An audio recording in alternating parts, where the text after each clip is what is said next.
ನೋಡಿ, ಮೂಡಾ ಪ್ರಕರಣದಲ್ಲಿ ಜಮೀನಿರುವಂತ ಮಾಲೀಕ ದೇವರಾಜು, ಮಲ್ಲಿಕಾರ್ಜುನ ಸ್ವಾಮಿ ಮುಖ್ಯಮಂತ್ರಿಗಳ ಬಾಮೈದ, ಅದರ ಜೊತೆಗೆ ತಹಶೀಲ್ದಾರು, ಜಿಲ್ಲಾಧಿಕಾರಿಗಳು, ಅದರ ಜೊತೆಗೆ ಆಯುಕ್ತರು, ಅದರ ಜೊತೆಗೆ ಮುಖ್ಯಮಂತ್ರಿಗಳ ಅಂದಿನ PA ಆದಂತಹ 352 ಸೈಟ್ ಇದ್ರೂ ಕೂಡ ವಿಜಯನಗರದಲ್ಲಿ 14 ಸೈಟ್ ಅನ್ನ ಹಂಚಿಕೆಯನ್ನ ಯಾಕೆ ಮಾಡ್ತಾರೆ? ಆಗ ಆಯುಕ್ತರೇ ಆಗಿದ್ರು ನರೇಶ್ ಅವರು. ಮೂಡಾದಲ್ಲಿ 60-40 ಅನುಪಾತದಲ್ಲಿ 1095 ಸೈಟ್ಗಳ ಹಂಚಿಕೆ ಆಗುತ್ತೆ. 700 ಕೋಟಿಗೂ ಹೆಚ್ಚು ಮಾರುಕಟ್ಟೆಯ ದರ. ಈಗ ಬೇನಾಮಿಗಳ ಹೆಸರಿನಲ್ಲಿ ಸೈಟ್ ಹಂಚಿಕೆಯ ಬಗ್ಗೆ ಅನುಮಾನವನ್ನೇ ವ್ಯಕ್ತಪಡಿಸುತ್ತಾರೆ. ಪಬ್ಲಿಕ್ ಟಿವಿಯಲ್ಲಿ ಮತ್ತೊಂದು ಸೂಪರ್ ಎಕ್ಸ್ಕ್ಲೂಸಿವ್ ಆಗಿರುವಂತಹ ಅಪ್ಡೇಟ್ ಅನ್ನು ನಿಮಗೆ ಮೂಡಾ ವಿಚಾರದಲ್ಲಿ ಕೊಡ್ತಾ ಇದ್ದೀವಿ.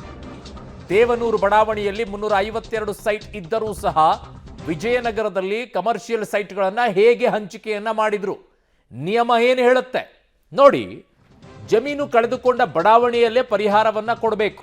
ಬಡಾವಣೆ ಮಾಡೋದಾದ್ರೆ ಕಾಯ್ದೆ ಏನು ಹೇಳುತ್ತೆ? ಪರಿಹಾರ ರೂಪದಲ್ಲಿ ಕಮರ್ಷಿಯಲ್ ಸೈಟ್ಗಳನ್ನ ಕೊಡೋ ಹಾಗಿಲ್ಲ. ನಿಯಮ ಉಲ್ಲಂಘನೆ ಆಗುತ್ತೆ ಇಲ್ಲಿ ಪಾರ್ವತಿ ಅವರಿಗೆ ಕೊಡುವಂತ ವಿಚಾರದಲ್ಲಿ. 352 ಸೈಟ್ ಖಾಲಿ ಇದೆ, ಅಲ್ಲಿ ಫುಲ್ ಆಗಿದೆ ಅಂತಂದ್ರೆ ಬೇರೆ ಕಡೆ ಕೊಡಬಹುದು. ಆದ್ರೆ ಅಲ್ಲಿ ಇನ್ನೂ 352 ಸೈಟ್ಗಳಿದ್ದಾಗಲೂ ಸಹ ಕಮರ್ಷಿಯಲ್ ಸೈಟ್ಗಳ ರೀತಿಯಲ್ಲಿ ವಿಜಯನಗರದಲ್ಲಿ ಕೊಡ್ತಾರೆ. ಯಾಕೆ? ಪ್ರತಿಷ್ಠಿತ ವಿಜಯನಗರ ಬಡಾವಣೆಯಲ್ಲಿ ಕಾನೂನು ಬಾಹಿರವಾಗಿ ಸೈಟ್ ಹಂಚಿಕೆ ಮಾಡಲಾಗಿದೆ. ಪಾರ್ವತಿಯವರ ಮಗ ಯತೀಂದ್ರ ಅವರು ಕೂಡ ವರುಣಾ ಕ್ಷೇತ್ರದ ಶಾಸಕರಾಗಿದ್ರು. ಈ ಹಂಚಿಕೆ ಮಾಡಬೇಕಾದ್ರೆ ಮೂಡಾ ಮಂಡಳಿಯ ಸದಸ್ಯರು ಕೂಡ ಆಗಿದ್ರು ಅಂತ ಉಲ್ಲೇಖ ಮಾಡ್ತಾರೆ. ಆಗ ಪಾರ್ವತಿಯವರ ಪತಿ ಸಿದ್ದರಾಮಯ್ಯನವರು ಕೂಡ ವಿರೋಧ ಪಕ್ಷದ ನಾಯಕರಾಗಿದ್ರು ಅಂತ ಹೇಳ್ತಾರೆ. ಇದೇ ವೇಳೆಯಲ್ಲಿ ಸಿದ್ದರಾಮಯ್ಯನವರ ಆಪ್ತ ಸಹಾಯಕ ಅಂತ ಹೇಳಿಕೊಳ್ಳುವ ದಿನೇಶ್ ಕುಮಾರ್ ಅವರು ಕೂಡ ಮೂಡಾದಲ್ಲಿ ಪ್ರಭಾವ ಬಳಸಿದ್ರು ಅನ್ನೋದನ್ನ ಉಲ್ಲೇಖ ಮಾಡ್ತಾರೆ. ಬಹಳ ಇಂಟ್ರೆಸ್ಟಿಂಗ್ ಆಗಿರುವಂತ ಬೆಳವಣಿಗೆ ಈ ವಿಚಾರದಲ್ಲಿ. ತಹಶೀಲ್ದಾರ್, ಜಿಲ್ಲಾಧಿಕಾರಿಗಳು, ಆಯುಕ್ತರು ಮೂಡಾದಲ್ಲಿ ಬ್ರಹ್ಮಾಂಡ ಭ್ರಷ್ಟಾಚಾರ ಬಯಲಿಗೆ ಬಂದಿದೆ.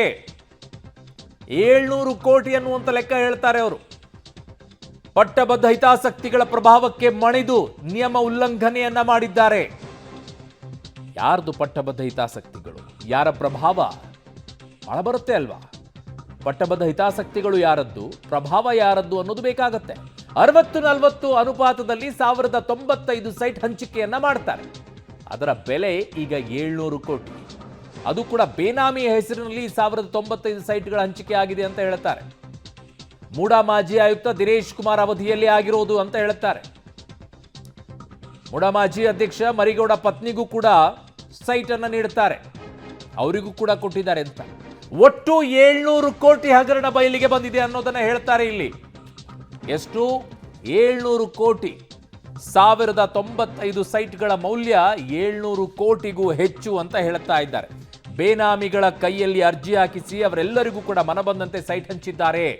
ರಿಯಲ್ ಎಸ್ಟೇಟ್ ಮಾಫಿಯಾ ಜೊತೆಗೆ ಮೂಡಾ ನಂಟಿದೆ. ಅದರಲ್ಲಿ ಸ್ಪಷ್ಟವಾಗಿ ಹೇಳ್ತಾರೆ, ರಿಯಲ್ ಎಸ್ಟೇಟ್ನವರ ಜೊತೆಗೆ ಇಲ್ಲಿ ಸೇರ್ಕೊಂಡಿದ್ದಾರೆ ಅಂತ ಹೇಳಿ. ಬೇನಾಮಿಗಳಿಗೆ ಮನಬಂದಂತೆ ಸೈಟ್ ಹಂಚಿಕೆಯನ್ನ ಮಾಡಿದ್ದಾರೆ.